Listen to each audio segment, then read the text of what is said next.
एक बार की बात है। एक बतख थी। वह जंगल में रहती थी। एक दिन उसने कुछ अंडे दिए।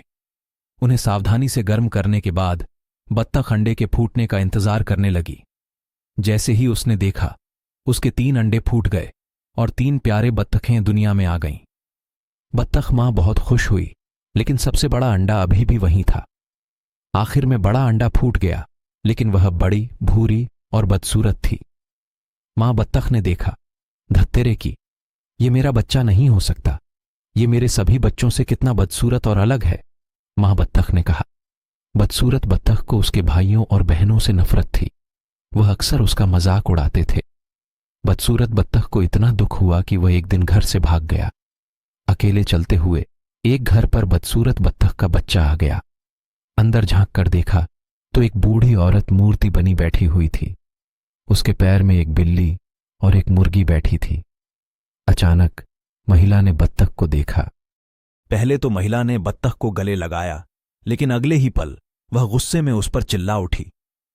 यहां से दूर, बदसूरत बत्तख का बच्चा, उसने कहा। बत्तख घर से बाहर भाग गया। एक बार फिर बेचारा बत्तख उदास होकर चलने लगा।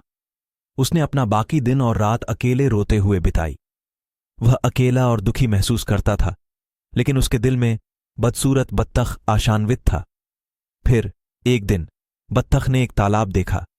इतने दिनों के बाद जैसे पानी देखा था, वैसे ही उसकी आंखें खुशी से चमक उठीं। बदसूरत बत्तख का बच्चा खुशी से झूम उठा। वह अपनी संतुष्टि के लिए तैरने गया, लेकिन उनकी खुशी अल्पकालिक थी। सर्दियां शुरू हो चुकी थीं और ठंडी हवाएं चलने लगी थीं। ठंड के कारण तालाब जम गया था। अब बदसूरत बत्तख तैर नहीं सकता था। थोड़ी देर बाद एक दयालु किसान उस रास्ते से गुजरा। बत्तख की दयनीय स्थिति पर दया करते हुए वह उसे घर ले गया। किसान ने बत्तख का पालन पोषण किया और जल्द ही पक्षी ठीक हो गया। फिर किसान ने बत्तख को तालाब में छोड़ दिया। एक सुबह बत्तख ने अपने चारों ओर सुंदर हंसों को देखा। बत्तख को अपने आप पर शर्म आ रही थी और उसने अपना सिर नीचे कर लिया। उसने पानी के नीचे अपना प्रतिबिंब देखा। यह हंस का प्रतिबिंब था। वह अब एक धूसर, बदसूरत पक्षी नहीं था। बत्तख चकित था।